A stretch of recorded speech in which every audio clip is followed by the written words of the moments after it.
Welcome to This Explainer. Today, we're diving into a corporate mystery about automated career sabotage and the meticulous audit trail that finally exposed the whole thing. We're going to unpack a fascinating case study that explores what happens when toxic office politics stop being about loud arguments in a boardroom and instead hide quietly inside the mundane administrative systems we all use every single day. We're going to track the exact digital footprints that expose these hidden threats. Okay, let's jump right into the inciting incident. Imagine you're Aisha. You're a new analyst, you've been doing everything right, asking the hard questions, and uncovering some pretty uncomfortable truths in previous audits. Then, right before your highly anticipated promotion panel, a devastating needs improvement rating suddenly appears in your file. But here's the catch. Her actual manager never wrote it. The profile it was submitted from had already been deactivated. It's essentially a digital ghost. And man, does that raise an immediate red flag about how automated systems can be weaponized against us. Enter strategy lead Maya Carter, who immediately senses a pattern here. She has this great rule of thumb. The dangerous documents never look dangerous first. Maya recognizes that the most lethal corporate threats often masquerade as boring administrative paperwork. It's actually brilliant in a really dark way.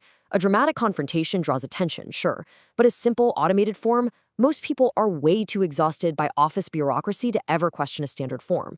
But Maya knows that in a complex corporate ecosystem, standard procedure is exactly where you hide an attack. Now, what's wild here is the glaring contrast between the official corporate narrative and what's actually happening behind the scenes. HR offers this buttery smooth, polished excuse, legacy reviews auto-populated during a system migration. I mean, it sounds reasonable, right? It uses that perfect, calming corporate jargon. But the reality, this highly damaging review magically arrives at the exact moment Aisha is getting way too close to uncovering audit clues. The timing is just far too suspicious to be a random glitch. When an explanation arrives a little too perfectly, that's when you absolutely need to start checking the timestamps.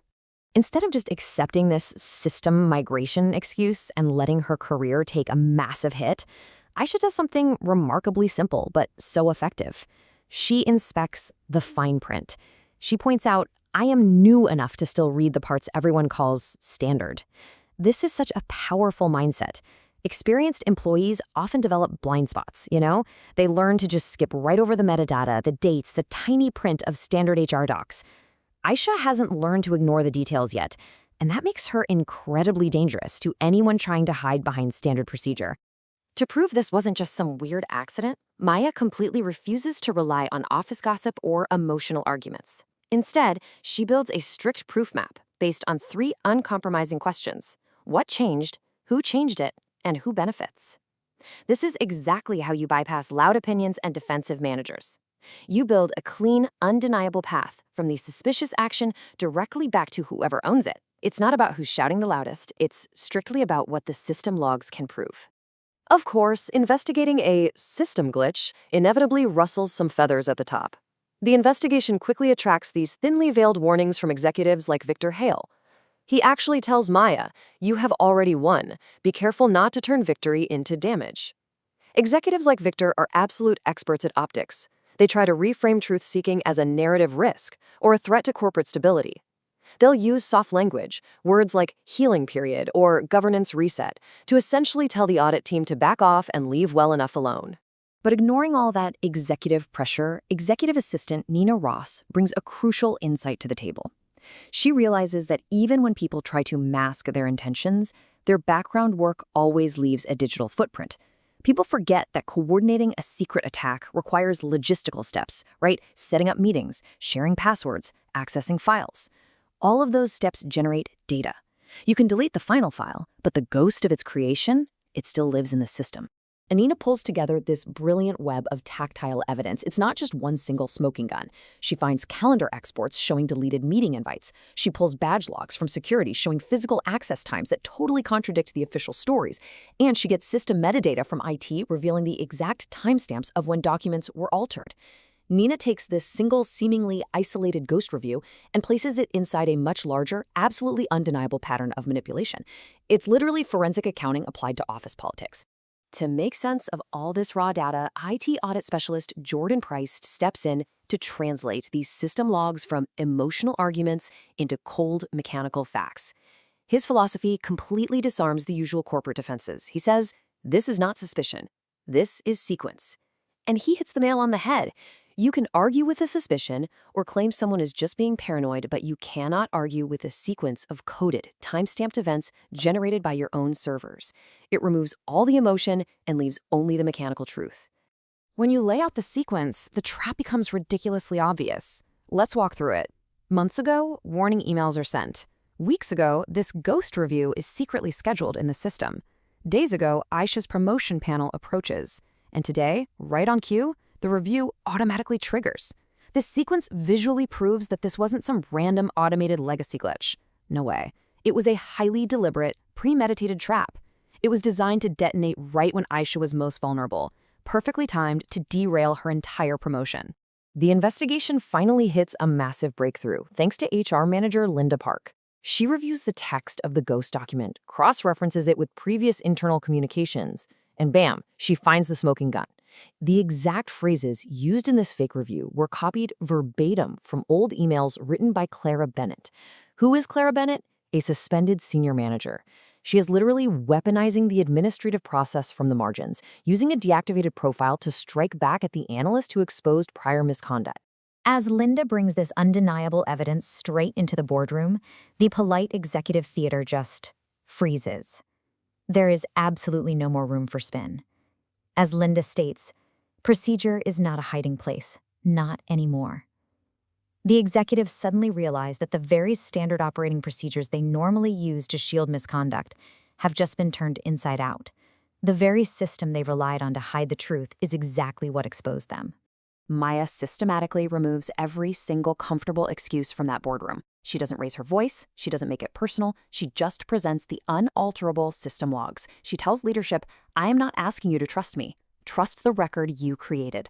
It's such a masterful move. She forces them to confront their own data. They can't claim Maya has a vendetta when all she's doing is reading the company's own server logs right back to them. Independent board member Elise Warren cuts straight to the heart of the matter with one question. If this was harmless, why did it need to be hidden? It's the ultimate reality check. It exposes that what executives previously framed as an innocent system glitch or a desire for closure was actually just another calculated attempt to control the company narrative. I mean, if there was really nothing wrong with the review, it wouldn't have been submitted from a ghost profile and buried in a software migration excuse. The executives, now totally cornered by the data, predictably offer a quiet, behind-closed-doors fix. You know the drill. They'll delete the review, promote Aisha, and sweep the whole shebang under the rug. But Maya flatly refuses. Her stance offers some essential leadership advice. Do not quietly fix what can publicly teach. She demands systemic reform. She knows that if they just fix this one instance quietly, the loophole stays wide open for the next target. She's fighting to protect future employees who aren't even in the room yet, people who won't have an elite audit team to defend them. So what does concrete action actually look like here? Elise Warren doesn't just reprimand the bad actors. She writes repair directly into the corporate system. Step 1, nullify all identified ghost reviews across the board. Step 2, and this is absolutely crucial, require employee-facing audit trails for all performance documents. Moving forward, every single employee will be able to see exactly who edited their file and when. Transparency isn't just a promise anymore, it is hard-coded into the software. This entire ordeal beautifully demonstrates a profound truth about modern corporate investigations. The record did not raise its voice. It simply waited for someone patient enough to read it. You don't always need to shout to find the truth. And you don't need a dramatic, movie-style confession. The truth is often sitting right there in the servers, in the deleted invites, and in the timestamps, just waiting for someone with the patience and the integrity to look closely. Ultimately, the most vital takeaway from this case study is recognizing a genuinely scary reality. A career can be significantly damaged by a document the employee never even gets to question. We place so much blind trust in automated HR systems, assuming they're totally neutral and objective. But as we've just seen, when we stop inspecting the process, we open the door for career damage to be entirely automated and deployed directly from the shadows. Which leaves us with a critical and honestly a slightly unsettling question to ask ourselves about our own workplaces. What invisible documents are silently shaping your career trajectory right now? Who is writing the record that defines your future? And do you actually have the visibility to audit it? Thanks for joining me on this explainer today. Keep asking the hard questions, and whatever you do, never forget to check the timestamps.